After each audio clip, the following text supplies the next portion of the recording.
Omagena tamarandasya gananjana salakaya chakshmatam yena tasmai shri gurave namaha. Shri Chaitanya manobishtam shtapatam bhutale swayam bhupakadamayam dadanti svampadantikam.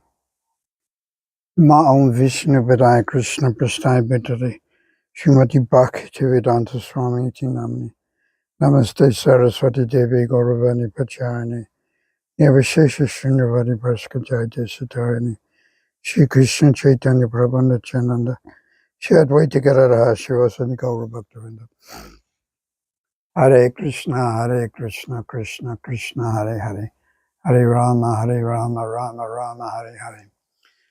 Following in the footsteps of Srila Krishnadas Kaviraj, who writes in Chaitanya Charitamrita, Chota Bada Bhakti Gana Vandanam Shri Charam.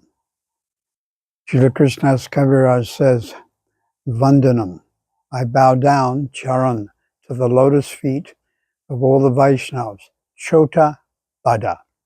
Chota, whether they're small, inferior, not advanced, or neophyte. Chota Bada, advanced, realized. In other words, all Vaishnavas I bow down to. I bow down to all the Vaishnavas within the ISKCON mission, ladies and men, sannyasis, leaders, all the Vaishnavas outside the ISKCON mission, any Vaishnav, irrelevant of institutional affiliation. So I'm reading from this book, A Struggling Sadhak, and it's page 76, and it's called Good Fortune by Serving Srila Prabhupada. So I'll read and then I'll stop and elaborate. Chaitanya Mahaprabhu's Leela is full of Alduya compassion. Anyone who joins will receive Krishna Prem. How fortunate I am to be part of this mission. My good fortune knows no limit. What have I received is inconceivable. And what is my qualification? Nothing. I just happen to be in the right place at the right time. So material energy is conceivable. You can measure it. Length, breadth. Even we have some conception of time going back to BC, before Christ, etc. But spiritual energy is inconceivable. And you can't fully comprehend or understand it, like the frog in the well. So I just happened to be in the right place at the right time. So I was 20 years old, and I wandered into the Berry Place Temple in London, and the Vaishnavas were very keen to accept me, and suddenly I became an inmate, along with my senior godbrothers, Raghubir Prabhu, who's now Bhakti Chaitanya Maharaj, Subhag Maharaj, Rajendra Nandana Maharaj from Malaysia, passed away, Janananda Maharaj, Brahamurti, Jagabandhu, Yashasvini, so many nice Vaishnavas, Devadama, etc. Carrying on with the poem, I gave some of my life to a pure devotee. For him, I went to a foreign country. Well, now South Africa is no longer foreign. It's my place, being here 50 years. And England, to me now, is a foreign country. Of course, this whole material world is foreign. And we don't belong here, and we're just passing through.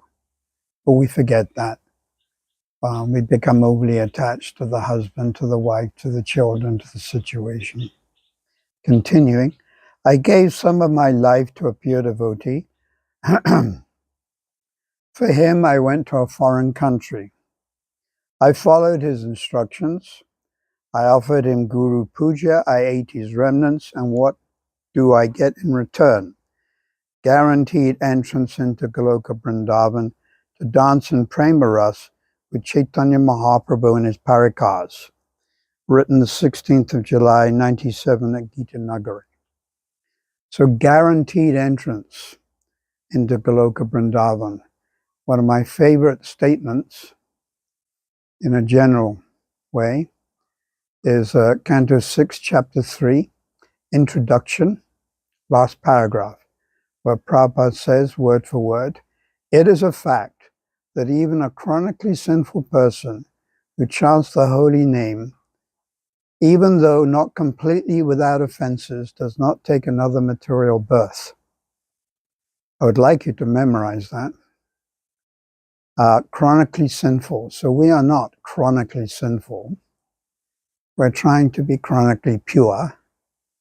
We are chanting, and sometimes there are offenses. Namaparad, namapashranam. But even though one chants not completely without offenses, Prabhupada says, you'll not take another material birth. So if it's not another material birth, we don't merge, we don't vanish, we don't disintegrate. We take birth in Krishna's pastimes. So where are those pastimes? They're within the material world.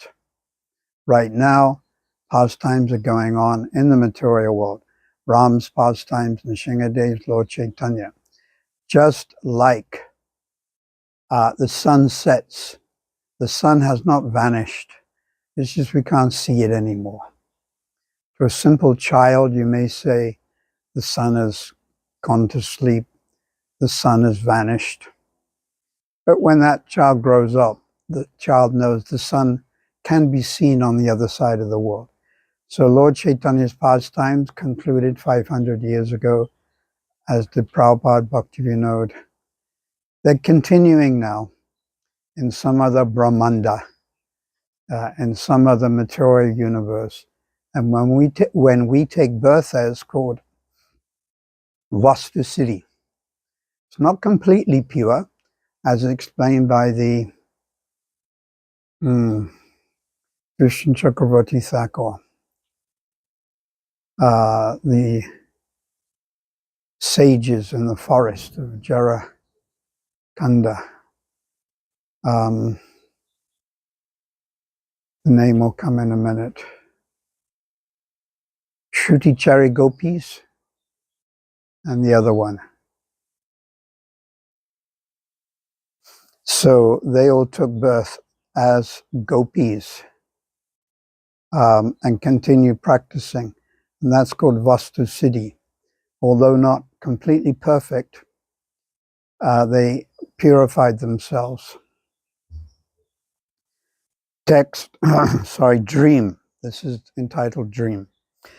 This morning I dreamt of Srila Prabhupada. He was sitting behind a low desk. And on the corner of the desk, I had my tape recorder ready to record him. I began glorifying him, but he interrupted me and began speaking about his Guru Maharaj.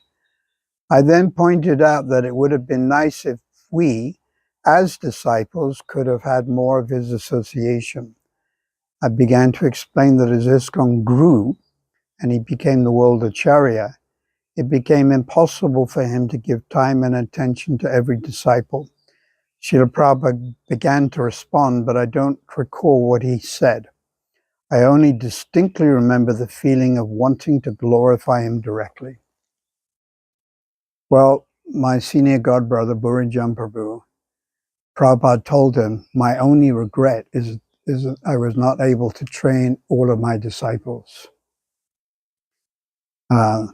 Burijan Prabhu told me that. And then in the beginning stage, Prabhupada was on a familiar name base with his disciples, but then he only had 40 or 50. But then it expanded, and his position also became more formalized. Went from Swamiji to Acharya to Jagat Guru Acharya, and he wanted to spend more time, obviously, translating. So in conclusion, we should want to become close to the Guru.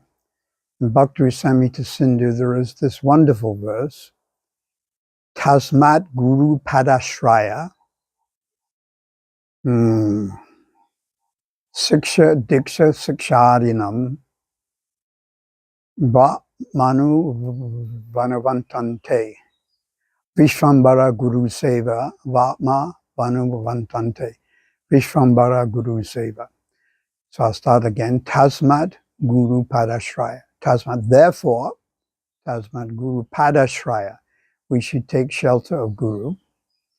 Siksha, Diksha, Sikshadinam. We should take Siksha, instruction, Diksha, and become initiated. I think perhaps my favorite line in this verse is Vishvambara Guru Seva. Vishvambara means with great affection, with intimacy, with feeling, with emotion. Vishvambara Guru Seva, serve Guru with intimacy, with affection, with love, with feeling. Vishvambara, and not just external affection, but real deep affection. So this should be our goal. If there's an opportunity for us to render personal service to Diksha Guru or Siksha Guru, we should do this. Diksha Guru and Siksha Guru, these words are synonymous. They're equal and identical manifestations of Krishna's mercy as described in Chaitanya Charitamrita by Lord Krishnadas Kaviraj. So, serve, intimacy, affection, feeling. And Prabhupada has also written in the Chaitanya Charitamrita, Kanishta Bhakta, Madhyam Bhakta, Uttama Bhakta. And he said that the Madhyam Bhakta is worshipable for the Kanishta Bhaktas and non-devotees, and the Madhyam Bhakta is a via medium. So although a Madhyam Bhakta is not a Jivan Mukta Mahapurush, and the lowest stages of Madhyam Bhakta may not have understood his or her Sarup with Krishna, they're still worshipable. So please meditate on this very carefully. Vishvambara Guru Seva, serving the Vaishnav, especially Diksha Guru and Siksha Guru, with affection, with love, with feeling, with concern.